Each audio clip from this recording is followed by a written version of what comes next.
Hello दोस्तों, स्वागत है आपका A to Z स्टोरीज पर। हमारे साथ जुड़े रहने के लिए हमें सब्सक्राइब कीजिए और बेल आइकन को ज़रूर दबाइए। आज हम एक साधना के बारे में बात करने जा रहे हैं। 52 वीरों की साधना। जो वीर किसी न किसी पीर फकीर के साथ भी रहे, जैसे नार सिंह वीर थे। वो 52 वीर जो साधना है, बहुत ही उच्च कोटि की और उच्च श्रेणी की साधना है। इसलिए कहा गया है कि इस साधना को साधारण व्यक्ति, एक आम इंसान भूलकर भी ना करे, क्योंकि इस साधना को करते वक्त बहुत सारी बुरी अनिष्ट ऊर्जा जो है वो साधक के ऊपर आक्रमण करती है, जिससे जो साधक है, जो साधना कर रहा है, वो पागल भी हो सकता है या फिर कहते हैं कि उसकी मृत्यु भी हो सकती है। इस साधना को गुरु के बिना बिल्कुल नहीं करना चाहिए और गुरु की छत्र छाया में रहकर ही करना चाहिए। तो दोस्तों, 52 वीरों को पंजाबी में 52 वीरों भी कहा जाता है, 52 वीरों। 52 वीरों की साधना तांत्रिकों में काफी प्रसिद्ध है और तांत्रिक क्षेत्रों में काफी प्रचलन में है। कहा जाता है कि इसका प्रयोग अधिकतर शत्रु नाश करने के लिए ही किया जाता है, दुश्मन का नाश करने के लिए किया जाता है। इन वीरों के विषय में, वीरों के बारे में सर्वप्रथम पृथ्वीराज रासों में उल्लेख है। वही इनकी संख्या 52 बताई गई है, 52।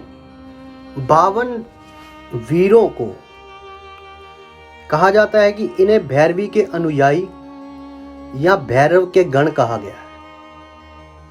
इन्हें देव और धर्म रक्षक भी कहा गया है।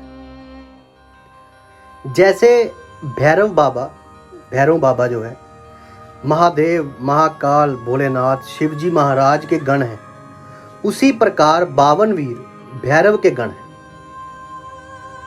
52 वीर मूल रूप से भैरवी के अनुयायी ही होते हैं और भगवान भैरव की उपासना करके उनके गण कहलाते हैं। भगवान भैरव की उपासना करते हैं, उनकी पूजा करते हैं ये 52 वीर।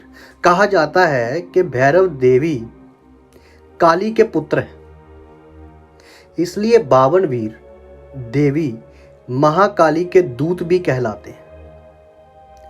जब भी कोई शत्रु के विनाश के लिए महाकाली का कोई अनुष्ठान करता है तो सर्वप्रथम सबसे पहले शत्रु पर एक बार वीर चलाकर चेतावनी देने का विधान है। पहले चेतावनी दी जाती है जिस पर भी ये वीर चलते हैं। इस चेतावनी के बाद ही माता काली की शक्ति शत्रु पे कार्य करती है। वीर साधना का विधान बहुत ही गुप्त है, बड़ा ही रहस्यमय है, गुप्त रखा जाता है। कहा यह भी जाता है कि कुछ लोग इस साधना द्वारा वीर कंगन जो होते हैं, वीर कंगन एवं वीर मुद्रिका का निर्माण कर वीरों को कंगन या मुद्रिका में, हाथ की मुद्रिका में स्थान दे देते हैं। कंगन या मुद्रिका में उन 52 वीरों को रख लेते हैं, किंतु इस कंगन को संभालना सबके बस की बात नहीं होती। इन साधनाओं को करने के बाद लाभ जो है वो कम है, लाभ कम होता है और समाज की हानि ज्यादा होती है, क्योंकि यहाँ सहायता के लिए साधना कोई नहीं करता। इस दुनिया में सभी का कोई ना कोई स्वार्थ ही होता है। ये साधना ज्यादातर उनके लिए आसान है जो माता चामुंडा देवी के उपासक हैं। ये पुराण रूप से तांत्रिक मत की साधना है।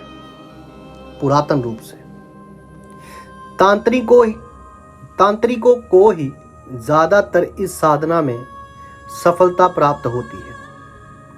इस साधना को करने से पहले तांत्रिकों को अपने गुरु के शरण में रहकर किसी शक्तिशाली शरीर रक्षा मंत्र से एक सुरक्षा कवच का निर्माण करना होता है।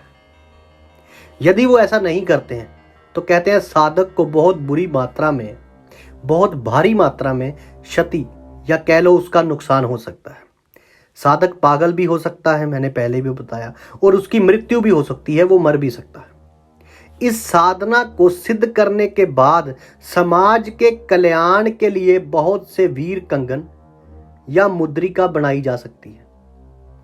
इसमें सामग्री जो चीज इस्तेमाल की जाती है वे कुछ ज्यादा मूल्यवान नहीं होती, ज्यादा महंगी नहीं होती, किंतु सबसे बड़ा मूल्य होता है कि 61 दिन 61 डेज जोखिम भरे रहते हैं, जोखिम रहता है। साधक चाहे तो एक एक वीर की 7 दिवसीय साधना भी कर सकता है, 7 दिन की साधना एक दिन में, एक वीर की, और सिद्धि प्राप्त कर सकता है। किंतु ऐसा करने से 1.25 वर्ष, 1 साल और आगे 1.25 वर्ष गुजर जाता है, और 1.25 वर्ष नियम पालन करना सबके बस की बात नहीं होती।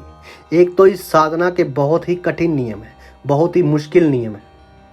इस वीर साधना को 61 दिन 61 डेज तक करना पड़ता है, जहां साधक का मुख 61 दिन गुरु के अलावा, साधक का मुंह, चेहरा गुरु के अलावा और कोई नहीं देख सकता।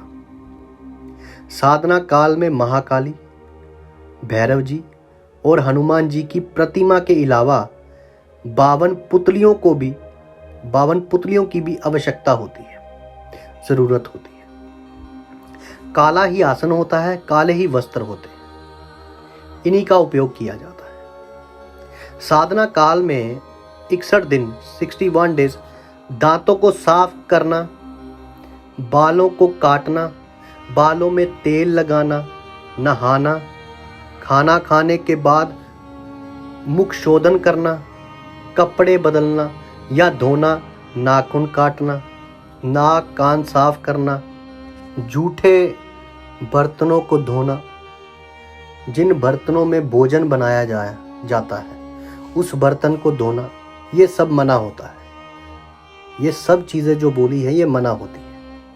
साधना को अगर साधक कहते हैं शमशान में करता है तो इसका फल अधिक मिलता है, ज़्यादा फलीभूत होती है ये साधना। किंतु शमशान में 61 दिन तक साधना करना सामान्य साधकों के लिए सुलभ नहीं है, आसान नहीं है। ऐसे में साधकों को शमशान से मिट्टी या भस्म लाकर कमरे में स्थापित करके कमरे को शमशान समझते हुए 61 दिन तक साधना करनी होती है। इस साधना का एक गुरु मंत्र है जिसमें 52 वीरों के नाम को संबोधन किया जाता है, उनका आवाहन किया जाता है, 52 वीरों को बुलाया जाता है। साधना बहुत ही दुष्कर है। सभी वीरों का भोग भी अलग अलग होता है और साधक को ये भोग स्वयं बनाना पड़ता है, खुद बनाना होता है और देवताओं को अर्पित करना होता है। साधना के दौरान, साधना के वक्त बहुत सी अजीबो गरीब घटनाएं घटती हैं। कहते हैं कि इस साधना को करने वाले साधक को 61 दिन के दौरान भयानक, भयभीत करने वाले दृश्य दिखाई देते हैं। इस साधना को रोकने के लिए बहुत सी शक्तियां प्रयास करती हैं, क्योंकि यह साधना दुष्कर साधना है। इस साधना के वक्त उग्र कोटि के देव साधक को डराने और भयभीत करने का प्रयास करती है, किंतु जो साधक है उसको सब्र, स्थिरता, निडरता, डरना नहीं है, निडरता बनाई रखनी चाहिए, अन्यथा साधक की मृत्यु भी हो सकती है, वो पागल भी हो सकता है। साधक को अपने प्राण की आहुति देनी भी पड़ सकती है। इन 52 वीरों के नाम कुछ इस प्रकार हैं, लेकिन कहते हैं 52 वीरों का नाम अलग अलग जगह पर अलग अलग भी हो सकता है। तो आइए आपको बताते हैं 52 वीरों के नाम। क्षेत्रपाल वीर, दूसरा कपिल वीर, तीसरे हैं बटुक वीर, चौथे हैं नरसिंह वीर, पांचवें हैं गोपाल वीर, छवें हैं भैरव वीर, सातवें हैं गरुड़ वीर, आठवें हैं महाकाल वीर, नौवें हैं काल वीर, 10वें हैं स्वर्ण वीर, 11वें हैं रक्त स्वर्ण वीर, 12वें हैं देवसेन वीर, 13वें हैं घंटापथ वीर, 14वें हैं रुद्रवीर, 15वें हैं तेरासंध वीर, 16वें हैं वरुण वीर, 17वें हैं कंधर्व वीर, 18वें हैं हंस वीर, 19वें हैं लोकंडिया वीर, 20वें हैं वही वीर, 21वें हैं प्रिया मित्र वीर, 22वें हैं कारू वीर, 23वें हैं अदृश्य वीर, 24वें हैं वल्लभ वीर, 25वें हैं वज्र वीर, 26वें हैं महाकाली वीर, 27वें हैं महालाभ वीर, 28वें हैं तुंगभद्र वीर, 29वें हैं विद्याधर वीर, 30वें हैं घंटाकर्ण वीर, 31वें हैं वैद्यनाथ वीर, 32वें हैं विभीषण वीर, 33वें हैं फाहेतक वीर, 34वें हैं पितृवीर, 35वें हैं खड़ंग वीर, 36वें हैं नादसट वीर, 37वें हैं पदुग वीर, 38वें हैं शमशान वीर, 39वें हैं बरुदग वीर ले, 40वें हैं काकेलेकर वीर, 41वें हैं कम्फीलाभ वीर, 42वें हैं अस्थिमुख वीर, 43वें हैं रेतिवेद वीर, 44वें हैं नकुल वीर, 45वें हैं शौनक वीर, 46वें हैं कालमुख वीर, 47वें हैं भूत भैरव वीर, 48वें हैं पेशाच वीर, 49वें हैं त्रिमुख वीर, 50वें हैं डचक वीर, 51वें हैं अटलाद वीर, 52वें हैं वासमित्र वीर। तो ये थे 52 वीरों के नाम। यदि आपको हमारी दी हुई जानकारी अच्छी लगती है तो आप हमें सब्सक्राइब कीजिए, शेयर कीजिए, लाइक कीजिए। आप सबके भीतर बसे उस परमात्मा को मेरा प्रणाम, आप सबका धन्यवाद। किंतु ये साधनाएं सिर्फ नॉलेज के लिए बताई जा रही हैं।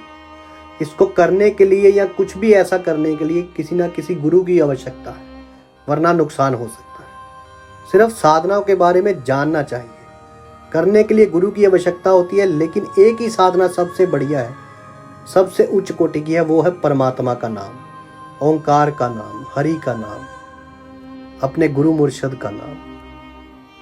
तो आप सबको मेरा प्रणाम, आप सबके भीतर बसे उस परमात्मा को मेरा प्रणाम, आप सबका धन्यवाद।